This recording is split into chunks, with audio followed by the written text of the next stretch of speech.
influencé par les gens. Moi, on ne m'influence pas. C'est moi qui influence. C'est à toi de voir si tu es influencé positivement ou négativement. Moi, je suis majeure et vaccinée. Quand même. J'ai quand même 35 ans. Bientôt, quoi. Mais bon, 35 ans. Je suis maman. Je suis une personne majeure et vaccinée. Je fais ce que bon me semble. Voyez, là, ma bëggante woon.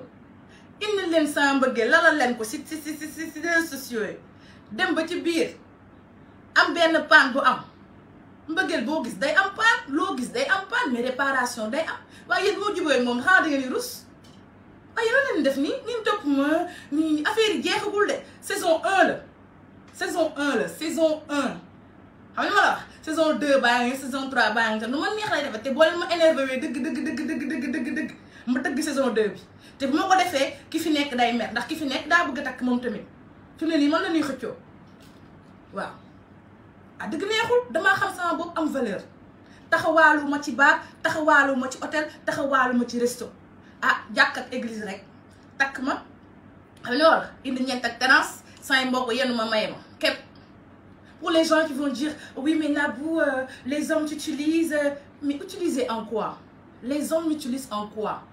Ils font de moi leur femme. C'est pas xam nga da nga ñu jaawale farantu ak sëy ñi ma leen di limal nii amul kenn ku ci nekk sama far sëy la alxayra takk ñu ma takk suuf takk baa ngi YouTube takk kaw lan ma takk teral ma may ma ay dollar dëgg neex yàlla may ma ay dollar may ma lu ne man nag maa am sama humeur xam ni ma la wax am nekk koo xam ne bëgguma manque de respect man soo ma manqué de respect dama defe naan ñukk parce que noonu laa mel man dama respecté sama bopp et j'aime le respect et je l'impose mon respect qui que tu sois tu ne me respectes pas je n'ai absolument rien à faire avec toi et le respect il est large il est divers c'est pas question que da nga ma yuuxu wala da nga ma saaga non c'est les actes ce sont les comportements c'est comment tu te comportes derrière moi c'est comment tu te comportes devant moi c'est ça le respect si j'estime que je ne suis pas assez respectée mais j'ai le droit de faire mon palabre j'ai le droit de casse parce qu'il y a beaucoup de femmes ici au Sénégal là la wax du ma wax sax Afrique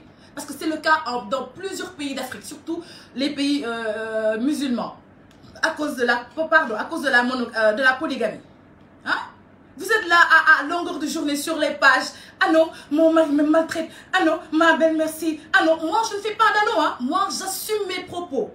J'allume ma caméra devant 1500 personnes en moins de 5 minutes et je dis ce que j'ai à dire parce que j'assume mes propos. Je ne me cache pas derrière les faux comptes pour dire ce qu'il faut exprimer mon mari. Non, dépasse la faux compte. Nabou Dash dépasse na di làqatu ci ay faux compte naan waa dama malheureuse sama jëkkër daf may dóor kii moo ingrat man duma ko def dama naan ñukk sama caméra parce que c'est mon moyen d'expression tel un artiste chanteur aujourd'hui si Tata Viviane elle a un problème mais elle l'exprime dans sa chanson si Wally Seck a un problème elle l'exprime dans sa chanson moi si j'ai un problème je l'exprime dans ma page et d'une manière officielle et intelligente Sonko quand il a un problème day def point de presse ma duma politicien su ma ko def point de presse wow presse bi Queen bi def na point de presse sama xarit Queen bi def na point de presse day def point de presse ñëpp ma ne leen lii moom naqari ci sëy bi lii ak lii buñ ko mënee arrangé ñu arrangé ko ndax sama góor a bëgg na ma loolu mooy le plus important ci sëy di ma yaakaar say njëkke bëgg la say góor a bëgg la waa kër gi bëgg la loo wax ñu ne yow boo yuuxoo ñu ne noppi nañ doon ni leen loolu mbëggeel la kantaa maag waa ji nag man lay neex ma tapas man lay neex ma toog man lay neex ma réglé non man lay neex loolu lañ def nii ku nekk amee ma Nabou Dash chichi chacha pourquoi mignon toog leen sama film la maa koy joué te gis nga nag ma duma dee film de man ci film ma dee fa musul am xam nga bandi bu dul dee ci film mooy man lu may dee fu may dee jëm topp ma nii rek réseaux sociaux yi journal yi presse bi Nabou Dash c'est pas un exemple mais je suis pas un exemple mais suivez les exemples ñoom Tata Mbaye xaar ma jaaga ñu ngi fi ñoom maman Ndongo Koddu ñoom kii sama tata boobu tata kii doon tudd Tata Fatou Guewel mi ngi fi ah ñoom xaar mbay ma jaaga ay exemple lañ de lu tax ngeen jël sans per xale bu ndaw bi ba gën ko cippi campe ma tappe ma non si xoolal lu ma neex mooy ama te day leer te bëggatuma nag gis sama visage bi si ay presse si ay quotidien ak l'Observateur j'en ai assez man du ma neex laay dund ndax sama dund la seen yoon nekku ci li ngeen am mooy ma dund ko indi leen ci kaw table bi loolu ngeen am ci man mais amoo leen ci man dara lu ma neex laay def ku ma neex laay bëgg ku ma neex laay bàyyi ku ma neex laay tee ku mu metti rek jàppal sa sëy nga sëy ko wan ñu ngoon exemple bi ah yéen ñi si tewu leen yéen def ma point de presse nii pendant 3 jours ma noppi ngeen yaakaar ne dama ragal lu ma li may def de parce que su ma neexoon j'aurais pu faire un anneau créer un faux compte aller tout raconter mais moi j'ai eu l'honnêteté je suis une femme honnête et intègre j'ai pris ma caméra j'ai dit au gars arrête de dire partout que je suis ta femme je ne le suis plus voilà il a eu l'amabilité de m'appeler il m'a appelé il s'est excusé il m'a dit écoute chérie moi je t'aime beaucoup et tout et suma sañoon ñu toog ñu waxtaan et c'est bon j'ai dit ok mais je vais réfléchir parce que moi je suis dans un nouveau mariage là et je sais pas parce que ki ma am nii jarul ma bàyyi ki ma am nii jarul ma bàyyi kii ma am nii jarul ma bàyyi non du ma bàyyi ki ma am nii di dellu foofu mais xam nga loo gis waxtaan la ku juum jéggal loolu laa bëggoon excuse laa bëggoon te am naa ah yéen mooy seen problème na bu daaj yéen doo leen sant yàlla tuuti ci bàyyi ma doomu jàmbur la xam nga ci sama décolleté yi balaa sama kii di ma woo sama jëkkër ju bees dafa fiir de ñoom murid yi moom dañoo fiir topp ma na bu daaj et je sais pas la une des journaux c'est pas un exemple kii sëy foo la ko defee sëy jàppeewu ma foo sëy parce que su ma jàppee woon foo sëy du ma dem sëy kenn du ma limal ay sëy c'est-à-dire que man dama nekk genre jigéen boo xam ne damaa am samay valeur am samay principe te jamono jii ma nekk nii dëgg fa yàlla j'ai vécu tellement de choses dans ma vie xam nga li ma la wax dund lu ne te kenn fekke siwu ma si du góor du jëkkër du dara kon su ma demee ba stable sama vie macha allah di xëy di sañse di belli takk or yi mag dina sama bopp takk samay or sentir sama bopp di liggéey bokk ci développement réew mi sama yaay mereewu ma sama papa mereewu ma samay mbokk mereewuñ ma fi ma doon sëy mereewuñ ma samay goro mereewuñ ma léegi lu tax man ngeen bëgg ma yenu affaire du ma ko yenu moi j'exige le respect par A ou par B si tu ne me respectes pas tu vas à gauche je prends la tangente parce que dépassé naa fu ma góor tegee misère tax yor moom man xool na ni ma mel tan may teg misère may toog di jooy pour lan pour ban góor ban góor naa toog di jooy ndax góor barki dee moo ñaar laa leen wan Caris rapport américain rapport français boobu nekk Paris moom ak jabaram 14 ans lañ def mu wàcc jabaram ànd ak benn escorte girl wàcc jabaram nax ko ci kër gi wax ci kër ànd ak escorte girl dam lekk xaalisam ak foofu yéen góor ñi da leen la war a yee da ngeen war a yeewu ci góor ñi bàyyi leen jàpp góor attaché wu si moom si ma vie je peux plus vivre sans toi mooy la est-ce que quand toi tu es né avec ton mari mais vous êtes grave en fait vous là mais vous êtes des hypocrites mais laissez tomber oui moi je peux pas vivre sans toi oui mon bébé mon amour ma vie sans toi ni mais non tu peux vivre ta vie sans lui dans la limite du possible dans le cadre où le gars ne te respecte pas il te maltraite ou je sais pas moi il te montre une forme de manque de respect mais chérie mets-le à côté et concentre-toi sur toi il y a des choses plus importantes que le mariage voilà excusez-moi j'ai eu un appel là je dois partir j'ai mon chauffeur qui est là il y a des choses plus importantes que le mariage par exemple il y a l'éducation de ses enfants l'éducation des enfants pour moi ça doit être la priorité dans la vie d'une femme parce qu'aujourd'hui on voit regarder tout ce qui se passe avec nos enfants les enfants sont violés dans nos maisons ils sont harcelés dans nos maisons on pédophilie bi criminologie bi ci dëkk bi sàcc bi agression yi kidnapping yi ci dëkk bi parce que les mamans n'ont plus le temps des enfants elles sont toutes derrière leur mari à se courber à pleurer à truquer chérie ne me laisse pas sama mbokk yi la ñuy wax les gens du quartier non ma chérie, tu as eu une vie avant d'être mariée. Et cette vie-là, que tu la veuilles ou non, si Dieu sait que ce sera fini entre toi et ton mari, mais tu vas la continuer. Bien, tu vas te suicider. Yéen la yéen góor jar na lii xale bu jigéen boo ci gis rek day yekk bel rafet machallah 1 an de mariage mu faare kanam bi demee côté xam nga li ma la wax mu am goitre parce que da ngeen a jël affaire yi yenn ko. Moi, je pense que la meilleure façon de vivre un mariage polygame en Afrique, c'est d'être posé et de savoir faire la différence entre les priorités et les futilités. On est 10 millions, il y a 10 millions d'hommes au Sénégal. 10 millions d'hommes.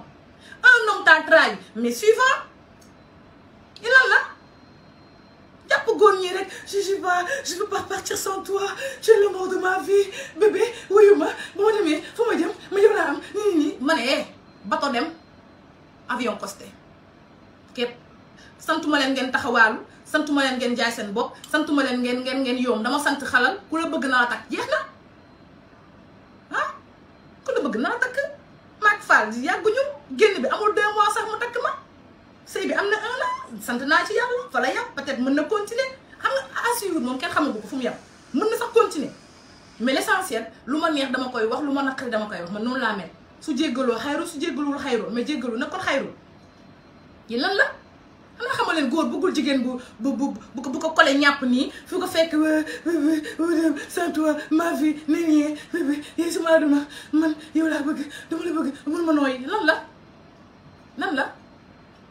lan la wala yow mënoo gëmoo ni que mën nga am ko gën mu gëmoo ni que mën nga am góor bu la respecté teg la sa place ah jox la cër di la sotti ay millions utal la liggéey mettre ta vie dans de bonnes conditions wan la àdduna nu mu demee yow lan la ah man kenn mu sonal la sama yaay jurul ku ñuy sonal mentalement parlant physiquement parlant non je m'impose voilà si ça vous énerve tamit allez suivre les Mame Xaar Madiaga les Adja Xaar Mbay les Mame Fatou Dogo les kii Fatou Gowe Gewet yéen am ngeen ay références di wala man maay seen référence vous avez des références seen yaay yi nekk seen kër seen référence la yéen lan la ah man doon naa jigéen bu ñuy torturer ci sëy pour bonne raison fi mu ne nii am naa des 5 demandes de mariage 5 wóor na yàlla da jox naa ko sama sëriñ bi nekk fële Canaba mu liste xaaral ma kan moo ci gën te ñeneen ma ñëpp a gën kenn ki day may jama kenn ki day may ay hélicoptère kenn ki moom ça va kooku moom si daale woon laa ko xamee waaw benn ñag la may xamoon daal ñag daal xaw ma ko benn ñag la daal nga xam nga daal ñag la man ñag mu neexuma xamaguma waaw jigéen da ngay libre nga indépendante nga xam li nga bëgg xam li ngay jar soo gisee ko la jox sa cër nga dem mais ngeen jël ma def ma ci réseaux sociaux yi def ma quotidien def ma L'As def ma L'Observateur def ma matin midi soir def ma fu ne c'est pas comme ça doomu jàmbur la laissez-moi un peu respirer je vous aime bien on se dit la vérité et je motive beaucoup de femmes il y a plein de femmes qui à cause de moi aujourd'hui ont ont eu cet esprit de dépassement là sur plein de choses. Quand je vous dis travailler, c'est pas pour me faire des éloges, mais c'est pour vous. Parce qu'une femme indépendante financièrement, c'est une femme qui a le pouvoir de décision sur sa vie. Ma chérie, tant que tu n'es pas indépendante financièrement, tu vas toujours pleurer derrière les chaussures d'un homme parce que tu ne voudras pas que cet homme-là parte. Mais si aujourd'hui tu as ton salaire, un salaire de 300 000, un salaire de 400 000, mais tu gères tes enfants. Yàlla waxul kenn dara pour lan ngeen bëgg di dee ci ay say dem di ay xaru man duma xaru de ah tëb ci ay mur rek naan asibak dee yu jaru ko ah góor jaru ko jigéen jaru ko góor jaru ko ne ku nekk ànd ak sa nawle àndal ak ki lay bëggal man daal lii laa xam te bu leen ma intervenir waat si pro parce que waxoon naa duma ci wax j'avais dit que je vais plus en parler parce que c'est trop en fait.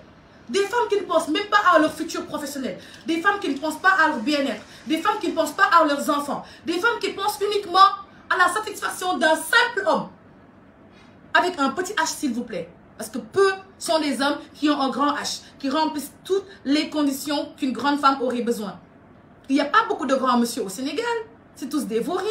Ils montent de droite à gauche. Ni def ay affaires. Xam nga yow Sénégal xale jigéen ñi bu ñu doon wax fii lay toj il y a beaucoup de femmes qui vivent un mal-être des hommes qui sont comment je peux dire ils sont ingrats. Moi j'ai des mamans yoo xam ne elles m'appellent des personnalités de ce pays-là mais quand je discute avec elles me disent mais ma fille tu as parfaitement raison. La différence entre toi et nous c'est que nous sommes des personnalités on ne peut pas se prononcer sur nos vies privées. Par contre moi je vous ai dit j'ai grandi avec les réseaux sociaux. J'ai commencé les réseaux, j'avais 16 ans. Aujourd'hui, j'en ai 35. J'ai grandi sur les réseaux. Donc pour moi, c'est une réflexion seconde que de partager mon mal-être en direct. Ça, c'est pas un crime. D'autant plus que je travaille pour mon propre compte. Et c'est pas pour autant que les gens ne me respectent pas. Les gens me respectent. Je travaille dans ce pays-là. Je suis pas une personne non grata. Arrêtez. pensez à vos enfants, pensez à vos ambitions. Mais n'avez-vous pas d'ambition? Mais n'avez-vous pas d'ambition? Moi, c'est ça que je veux savoir. Vous ne voulez pas être milliardaire dans ce monde-là? Vous ne voulez pas être de grandes femmes dans ce monde-là? Est-ce qu'on a toujours besoin d'un homme à côté de nous pour avancer? Ou bien on doit avancer malgré, avec eux ou sans eux? Malgré? Il faut dans la vie avancer malgré. Moi, je n'ai pas attendu Fall pour mettre ma mère et ma famille dans de bonnes conditions. Fall m'a trouvé dans de bonnes conditions. Il me laissera dans de bonnes conditions. Hein? Il faut vous détacher de ça quand même. En plus, vous êtes maltraité dans vos foyers, vous restez parce que c'est la pression sociale, parce que si tu te divorces, le quartier va parler, la famille va parler, de am défaite, bonne défaite. Blanc moi défaite bi. Il n'y a pas de défaite en fait. Il y en a tellement qui m'ont appelé, oui, Naboudash, am défaite. Défaite de quoi en fait? Une défaite de quoi? Vis-à-vis de qui? Et par rapport à quoi? Moi, ce que j'ai fait pour cette famille-là, personne ne l'a fait et personne ne le fera. Le respect que j'ai montré, l'amabilité que j'ai montré, humble. J'étais humble, humilité, j'étais humble, you know. I was very humble. Tu vois, j'étais très humble, très légère, très famille. Et ma belle-mère, elle est follement amoureuse de moi elle-même, mais d'un amour impossible, cette femme-là. Ça, c'est pas une victoire, ça. Ça, c'est une victoire. Ça, c'est la plus grande victoire d'une femme dans son foyer. C'est d'avoir un bon comportement. C'est de pouvoir réunir toute une famille. C'est de mettre à table des frères qui ne se parlaient pas. C'est ça le pouvoir d'une femme dans la maison. C'est jël kër gi boole ko mu nekk benn. Ndongo Lo way na ko jéegu puso di ñaw lu yàqu nga defar noonu laa def. lii lan la loolu mooy victoire jigéen ci sëyam mooy sa ndam boo génne lañ lay waxal mooy ndam bi. kantaa nag toog ba dee fa loolu beneen contexte la ndam am naa ko parce que samay goro ñëpp bëgg nañ ma te macha allah sama jëkkër merewu ma te amul lenn lu may reproché man maa war a dem dugg ci samay xàmb Mali dëgg fa yàlla sama rab gi nekk ci man non rab bii ma war a bàyyi rab bi ma war a bàyyi mais sinon man dan zéro faute bu dee feem man duma wax lépp di ndax ku loolu dara bu weex man maa taxa bu ma taxa wax waaye ay secret privé de famille de secret défense ku fi loolu dara bu weex man maa tax ku fi teg ay cuuraay man maa tax ku fi boros say njox say tànku jëkkër maa tax man maa wane yoon bi maa xàlli yoon maa wane nan la ñuy sëyee kon su ma génn c'est parce que dafa am lu ma naqari te lu ma naqari nag tant que dindiwuñu ko ñëw ma te bu ñu xefee ma ne maa feneen sëy fa en attendant les événements yéen nan la loolu mooy victoire jigéen ci sëyam mooy ndam te ndam bi mooy bégal ñëpp fexe kenn bañ a metti fexe kenn bañ la wàññil jëf ju ñaaw di togg lu doy di joxe lu doy di jëlale te di jéggale parce que boo nekk ci sëy di nga dégg lu la naqari di nga gis lu la naqari mais da ngay jëlale di jéggale di fexe rek lu la metti rek nga bës ko sa xol ma li nga bës moo ëpp li ma wax ni su ma waxoon fii toj bu ma waxoon fii toj mais du ma wax parce que dafa am respect bu ma am ak moom mais quant à génne bu ma woowati loolu du la ci ne une seen esprit de dépassement des na loolu mooy namu jigéen ci sëy di toppatoo sa jëkkër ñëpp xamee ko woon 60 kilos ba nga sëy ca kër gi ba tey mu ngi def 120 kilos ku ne xam ne ko maa tax mu am yaram yéen nan la yàkkamti ngeen lii ngeen yàkkamti woon ngeen lii de yow na bu am nga defet yow na bu nii ban defet laa am c'est que mooy topp sama ginnaaw naan ma bébé revient à la maison ma naan ko non attends ma réfléchir yéen nan la dañ ma merloo de waaw baax na vraiment bëgguma mer maa ngi di seen commentaire damay dem bëgguma mer je veux pas m'énerver sinon je vais dire des choses qui vont être très graves je ne veux pas m'énerver waaw ku jàpp ni que am nga ndam rek man na bu kebe may naa la ndam ba ndax ndam ci biir ndam dëgg neexul ndam ci biir ndam gisoo sama regard bi ni may xoolee nii xam na li may wax bu dee yaa ngi may gis monsieur Fall xam nga li may wax ndam ci biir ndam may wax de waaw fàtte xaju fii laay laa ngi de boo waxee dëkk bi toj ay bu ma joxee ay information précieuse ay cristal information sucré salé dëkk bi wàcc ba rajax fi ne ni coow xam nga ni Sonko mi maa ëpp bayre parce que concert boolam bi démb doxul ndax maa fay cooli di kenn démb kenn tëggul bool te su ma waxaatee information bii réew mi tax a pause bu information bi jàll tabaski bi sax dañ koy tëbal je pense daay ay bu ma waxee fii toj wee pépp li ma xam yëpp bu ma ko waxee këré yi lañ may woo génne ma yóbbu ma Qatar ndax il est temps ma dem Qatar jot na waa li musuma gis lu mel ni dëkk bi des femmes yoo xam ne elles ont que la bouche sur les réseaux sociaux femmes indépendantes man nii man nii te duñ jëf jigéen jëf ñuy gis waaye toog xaste rek jigéen yoo xam ne yàkkamti ngeen Nabou Dash taal caméra bi yow moom patati patata xaste rek ngeen yàkkamti mais tonton Youssou Ndour laa ji tonton Youssou Ndour nee na saagawoo kenn li ngay dund moo la neexul sister tata Nabou Dash nee na yow saagawoo kenn sa dund moo la neexul falaale woo sànneeku woo sa xol fii neexul dëkk neexul nit ki bu la neexul mais fais un commentaire où tu passes mais ne t'assois pas sur son compte Facebook di ko saaga toi ci toi ça t'es même pas belle soo fi rafetoon fii toj su ma rafetoon Sénégal laay dugg ba moo ko mbax tokk sama poche ji heureusement ba yàlla daf maa limité moo bàyyi woon sama bopp yépp Sénégal toj leen naqari teguma leen ko yi nan la mën naa ndox tuuti tamit am teg tuuti benn musique relax ko waa ñii dañ may merloo dama ay Nabou Dash su rafetoon fii toj su ma rafetoon fii wàcc xanaa gisoo ma yow sama classe sama élégance sama kii sama feeling sama Pepsi sama benn affaire daal loo xam ne daal ku ma xoolaat gis ma seen commentaire ngeen xool nii rek doon bind sax ma léeg leen lii de ëpp na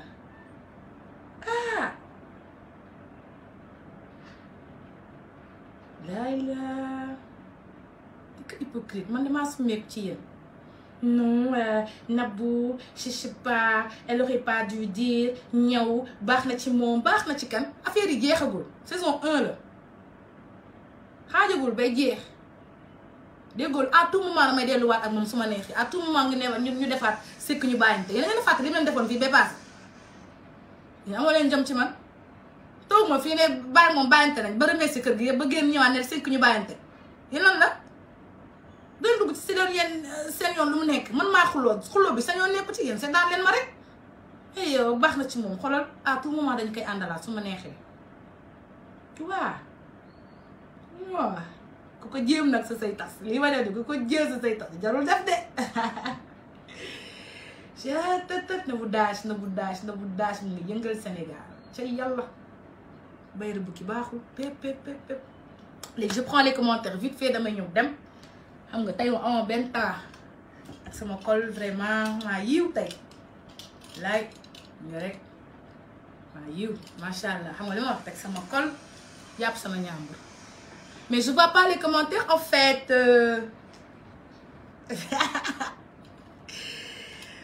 waay yaay saison 2 bi lu rëy lay nar a doon xaw ma nag nu may def